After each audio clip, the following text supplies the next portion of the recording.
হাসিনার ভারতের সঙ্গে যেমন একটা সম্প্রীতি ছিল, অন্যদিকে চীন হোক পাকিস্তান হোক এদের সঙ্গে খারাপ খারাপ সম্পর্কও ছিল না, আবার যে একেবারে গলায় গলায় সম্পর্ক যেটা এখন ইউনূস করছে, এতটাও কিন্তু সুবিধা পাওয়া বা এই সম্পর্কটাও কিন্তু হাসিনা বজায় রাখেন। একটা সুন্দর কথা বলছেন আপনি, এইটা একটু ক্লিয়ার করা দরকার। আপনি যদি এটা যদি ইউনূসে যদি আতু আতু করে ডাক দিত, সেও জাম্প করতো, মোদিজির পায়ে গিয়ে পড়তো, দেখতে কি করে আর সব কথা বলে, প্রশংসার ঝুড়ি ওপেন করে দিত। শেখ হাসিনা কিন্তু তা করেনি। শেখ হাসিনা তার বাংলাদেশের ইজ্জত বজায় রেখে সে ইভেন একথাও বলছে যে ভারতকে যতটা সহযোগিতা করছি সারা জীবন মনে রাখতে হবে, এই কথাটা সে বলছে। কারণ সে বলছে, সে করছে। অনুপ চেটিয়াকে ধরে নিয়ে ইয়া করে দিছে। সেভেন সিস্টারের সব যেগুলো বর্ডারিং এরিয়া, আগে তো ঘুমাইতে পারতো না সেই দেশের মুখ্যমন্ত্রীরা ওই এরিয়ার বর্ডারিং এলাকা, তারা সে মুখ্যমন্ত্রীরা ইন্ডিয়ার মুখ্যমন্ত্রীরা বলছে যে আমরা এখন নির্বিঘ্নে নিরাপদে ঘুমাই হাসিনাজির জন্য। তার মানে এটা সহযোগিতা, কোঅপারেশন। এই কোঅপারেশন থাকলে শেখ হাসিনাকে তখন অটোমেটিক্যালি স্পন্টেনিয়াসলি ইন্ডিয়া তাকে ফেভার করবে, তাই না?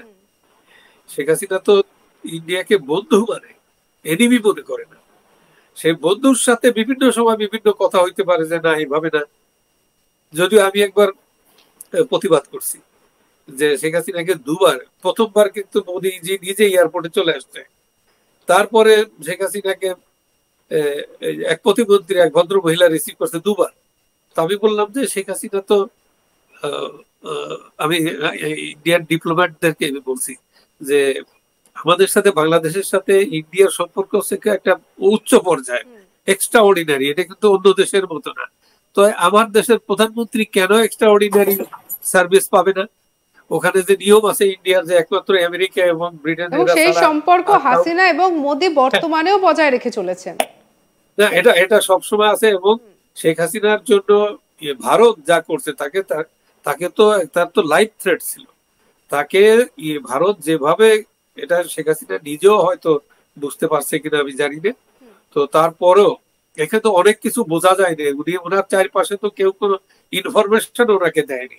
আর ইনফরমেশন এর কথা বলি কি, তার চারপাশে যারা তাকে সেফগার্ড করবে তারাই তো উল্টা, তারাই তো ওই স্টেট ডিপার্টমেন্টের টাকা খেয়ে, শুধু তারা না, তারা বাংলাদেশের বিভিন্ন সেক্টরে ইভেন হিজড়াদেরকেও টাকা দেওয়া হয়েছে। এটা তো দেখলাম আমরা। এরপরে এই ভেয়া বেলাজ এই লোকগুলো বলে, এই চোর গুলো বলে যে ওরা বিপ্লব করছে। মানে এরা যে বিপ্লবেরও ১১টা বাজাই দিচ্ছে। বিপ্লব কাকে বলে এরা তো জানে না। এগুলো তস্কর, এগুলো ডাকাত, একে বলে জঙ্গি, জিহাদি। এদের কোনো জাত নেই, এদের কোনো স্তর নেই। এরা সংবিধান পাল্টায়, যা পারে তাই করে। যেমন বান্দরের হাতে আপনার ছুরি পাইলে বান্দর যা করে, এরাও তাই করতেছে।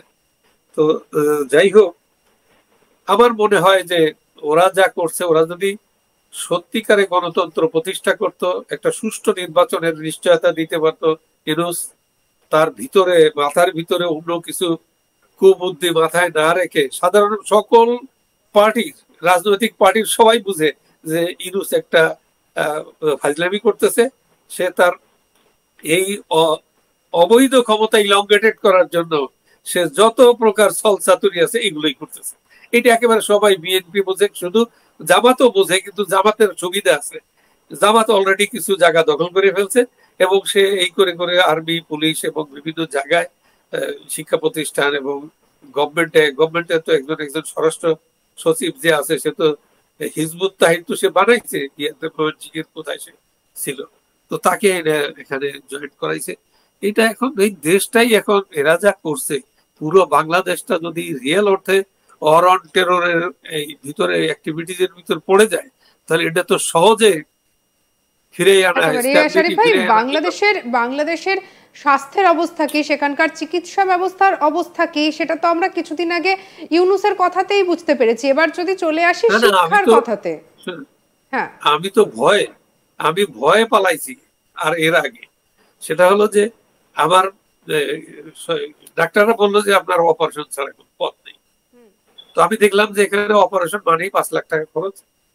অবশ্যই এখানে যে পোস্ট অপারেটিভ কেয়ার, এটার জন্য আমার ইনফেকশন হবেই। তো এই ঝামেলা বাদ দিয়ে আমি তখন এবং এই চিকিৎসা ব্যবস্থার ওপরেও তো বাংলাদেশ ভারতের ওপরেই নির্ভরশীল। ভয়াবহ একেবারে। গ্রামের যারা একটু ওয়েল অফ পিপুল, যাদের কিছু 2-4-5 লাখ টাকা যারা ইয়ারলি সেভ করতে পারে, তারা তো অথবা জমি জমা আছে, তারা বিক্রি করেই চলে আসে, ভারতে চলে যায় ট্রিটমেন্টের জন্য। তো সেই দিক দিয়ে একটা সহজ ছিল। আর ভারত তো আমাদের ইয়া না, তো এইটা তো আমাদেরই দেশ। এইটা ইয়াতে জিন্না সাহেবের ষড়যন্ত্রের কারণে দেশটা ভেঙে গেছে। এটা তো ভারত বিভাগ বলা হয়, এটা তো স্বাধীনতা বলা হয় না, ভারত বিভাগ। তো সেই ভারত বিভাগের কারণে, সেই সবকিছু ষড়যন্ত্রের কারণে আজকে আমরা দূরে। কিন্তু আমার বাপ চাচারা তো বিয়ের সদাই করতে গেছে কলকাতায়, দিল্লিতে। আমার নানা দিল্লিতে, ওখানে দিল্লি ইউনিভার্সিটিতে ফার্স্ট গোল্ড মেডালিস্ট। আমার মামা ছিল এটার মুফতি, ছিল গ্র্যান্ড মুফতি ছিল দিল্লিতে। উনি এক জায়গা থেকে প্লেনে আরেক জায়গায় গিয়ে একদিনে 3-4টে ঈদের জামা করতেন, ওনাকে ইয়া করে খুব নাম করা নিয়ে যেত। তো এই যে অবস্থা, সেখানে ভারত কিন্তু আমাদের দেশ। এই কথাটাই যদি, এটাকে তো আমার বাবারে তো আমি বুঝাইতে পারবো না, আমার দাদাকে তো উনি কখনোই বুঝতেন না যে ভারত মানে তো ইন্ডিয়া, মানে তো এটাই তো আমাদের দেশ। তো এখন ভাগে হয়ে গেছে, যে কোনো কারণে, রাজনৈতিক কারণে ভাগ হয়ে গেছে। তো সেই জন্য, কিন্তু তারপরও যে সম্পর্ক, এই সম্পর্ক তো কি ধুয়ে ফেলে দেওয়া যায়? সাবান ছোটা দিয়ে তো এটা ধোয়া যায় না, এটা থাকেই। আপনারা আমাদের এখানে আসলে কত ইয়া ফিল করেন, অনেকে আপনাদের কবি, সাহিত্যিক, বিখ্যাত লোকজন, রাজনীতিবিদ, তারা তো এই বাংলাদেশেই জন্মেছেন এবং তার বাপদাদাদের ভিটামাটি এখানেই। তো এই যে একটা সম্পর্ক, একটা মধুর সম্পর্ক, নারীর সম্পর্ক, শিকড়ের সম্পর্ক, এইটাকে আপনি বাদ দেওয়ার। কিন্তু এই শিকড়ের সম্পর্কটাকে তো ইউনূস এখন ভুলে যেতে চাইছেন। এই শিকড়ের সম্পর্কটা ভুলে গিয়ে চীনের সঙ্গে তার সখ্যতা বাড়ছে। এবং আরো একটা যেটা বিষয়, যেটা ইতিমধ্যে বাংলাদেশের প্রেস সচিব সাফিকুল আলম তিনি বলছেন যে যখন জিনপিং এসেছিলেন বাংলাদেশে, তখন তিনি বাংলাদেশের যে ফল, আম, কাঁঠাল, এগুলোর খুবই সুখ্যাতি করেছিলেন এবং পরবর্তীতে বাংলাদেশ থেকে চীনে এই সমস্ত জিনিসগুলো রপ্তানি করা হবে। এটা বহু আগের কথা। এটা শেখ হাসিনা থাকতেই চীন এগুলো নিতে চাইছে। তাদের ওখানে আম, কাঁঠাল এগুলো কম হয়, তারপরও তারা কিন্তু আর্টিফিশিয়াল ম্যাঙ্গো তৈরি করে। এই জন্য আমাদের এখান থেকে, ওরা যদি ওখানে যা তৈরি হয় তার সাথে এখান থেকে নিলে সুবিধা। যেমন আমাদের এখানে ওরা ইন্ডাস্ট্রি করতে চায় না, বলে কি যে আমরা যে ইন্ডাস্ট্রি করে আছি ওখান থেকে যদি তোমাকে সাপ্লাই দেয়, প্রোডাকশন কস্ট, তুমি এখানে তোমার ইলেকট্রিক লাইন দেওয়া, গ্যাস লাইন, এবার ইনস্টলেশন, নতুন সব খরচ টরচ দিয়ে দেখা যাবে যে তোমার প্রোডাকশন কস্ট বেড়ে গেছে। আর আমাদের প্রোডাকশন কস্ট রোজই কমে। তো কাজেই তুমি এখানে ইম্পোর্ট করে নিয়ে আসো, দেখবা যে প্রোডাকশন কস্ট ভালো, ঠিক আছে, তুমি বাজারজাত করতে পারছো। এই অবস্থা এরকম।